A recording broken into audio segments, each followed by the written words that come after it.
is with that newer vegetarian craze? When you go to restaurants, you notice that there are now vegetarian options. I believe that people worldwide are understanding the implications of a meat eating diet. So, to answer that question, I say human interest. Human interests such as our health, the planet, animals, and even world hunger. We're being called to make a change in our diets from meat eating to more of a vegetarian style. So let's discuss those motivations. Let's start with talking about meat and our health. For years, our healthcare providers have been pushing us to make a change in our American diets.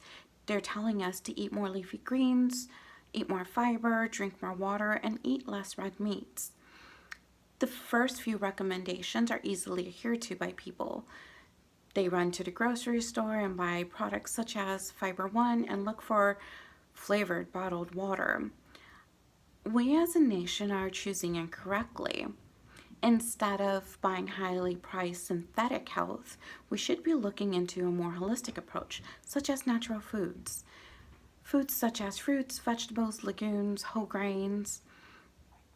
According to an article in newsroom.heart.org, in a study of over 37,000 Americans, people who ate more of a plant protein diet were 29% less likely to die from coronary heart disease. That data is quite appetizing. So importantly, while we're eating more of that yummy good stuff, we should be focusing on also eating less of the meat stuff. The consumption of red and processed meats raises our risk of coronary heart disease. According to CDC's website, coronary heart disease is the most common type of heart disease, killing 365,914 people in 2017.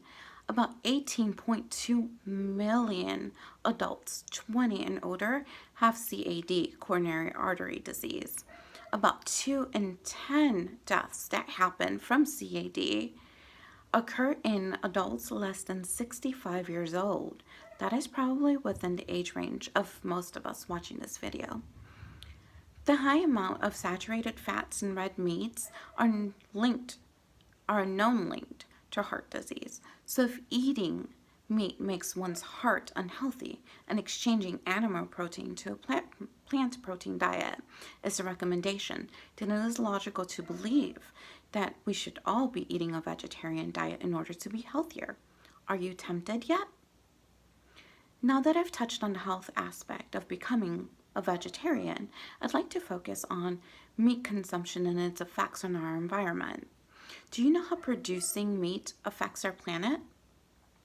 It's not something that we generally think about when we're filling our plates. Some people would say that it's a non-issue because we've been eating meat for as long as we can remember. So, what is the harm now? What many people do not realize is that the human population is growing exponentially. So, with only about 3% of fresh water on Earth, we must take care and use it diligently for our near future generations. According to a model created by earth.stanford.edu,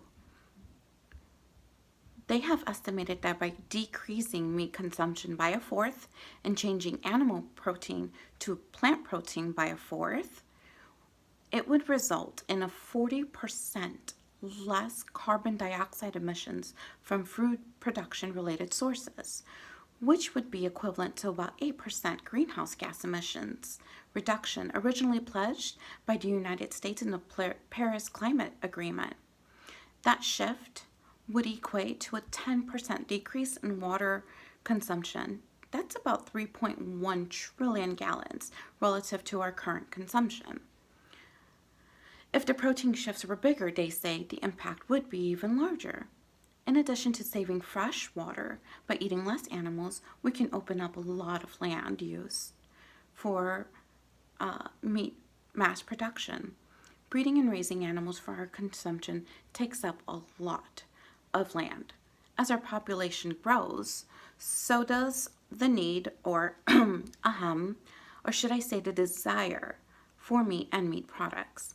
Per agriculture.com, livestock is the world's largest user of land resources. with pasture and arable land dedicated to the production of feed representing 80% of total agriculture. 1/3 of global arable land is used to grow feed, while 26% of the Earth's ice-free terrestrial surfaces are used for grazing. That's a lot of land. The Smithsonian.mag.com put it this way: seemingly benign bovines and other livestock eat soybeans from deforested tropics, emit clouds of methane, pollute streams, and gobble up 30% of the world's grain production. It makes one wonder whether the world might be or might taste better without them. Another shopping explanation on how the meat industry affects our environment. Down to Earth's article, Why Go Veggie states, if all food crops were grown globally, were fed directly to humans instead of animals, about 70% more food would be added to the world's supply. That would create a lot more food for humans and meet some of those needs of future generations. Now that is an inviting idea. Lastly, there is the question of what is our moral responsibility to animals? For many years, philosophers have been trying to provide us an answer. There are people that believe the animals are here on Earth just for humans to decide what to do with them. They have only instrumental value, they say, and not intrinsic. They don't have value in and of themselves, but only for what they can provide humans. This creates the idea that animals are here for our purposes, and we can use them for things such as experiments, entertainment, work, and for our food. Others believe that humans are rational animals and animals are not. Therefore, we have a right to use animals however we please. Despite the various attempts to define what our rights are towards animals or what our responsibility are towards animals, an article from bbc.co.uk shares with us that there is much disagreement still as to whether non-human animals have rights and what it actually means by animal rights, thus leaving that responsibility up to us to decide individually. Have you recently thought about the emotional distress caused by animals getting ready for processing, such as pigs and cows? Those animals are quite intelligent. Cows and pigs are actually maternal. Take a moment to imagine being witness of a cow or a pig being corralled, chased by a human to be caught and killed for no reason of its own. The animals feel panicked to be torn and separated from their young and then boxed in. They feel pain. Who are we to decide the animals are on this planet only for humans to dictate their fate? Do we do this with many other animals? Why not? As our population explodes, the desire for meat is responded to by factory farms to meet those wants.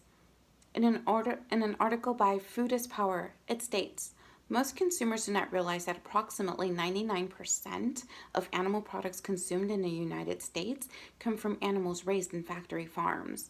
Factory farming is an inherently hazardous industry that exploits both workers and animals. It is founded on the belief that higher production levels and greater efficiency are always optimal, regardless of how they affect working conditions and animal suffering. It goes on to show how unpalatable those conditions are. Examples include mutilation of the animals by castration, teeth clipping, tail cutting, ear notching, and debeaking, as well as killing animals that are just weak and killing animals that are already dying. It states that even on smaller farms, workers are required to perform those same mutilations. That is the unsavory reality. On that note, let me conclude by reiterating some of the reasons why humans should choose vegetarianism as their diet. First, the data shows that Americans' health is in peril with its meat diet, and it recommends eating more of the foods that vegetarians eat.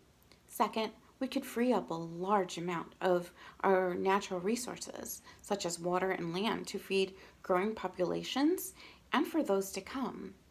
Lastly, we could prevent the harm of animals that would be destined to die needlessly just for our meat eating purposes. If we are all to adopt this change in diet and reap its benefits, who knows? Maybe we could, in fact, save the earth and end world hunger. I'll cheers to that.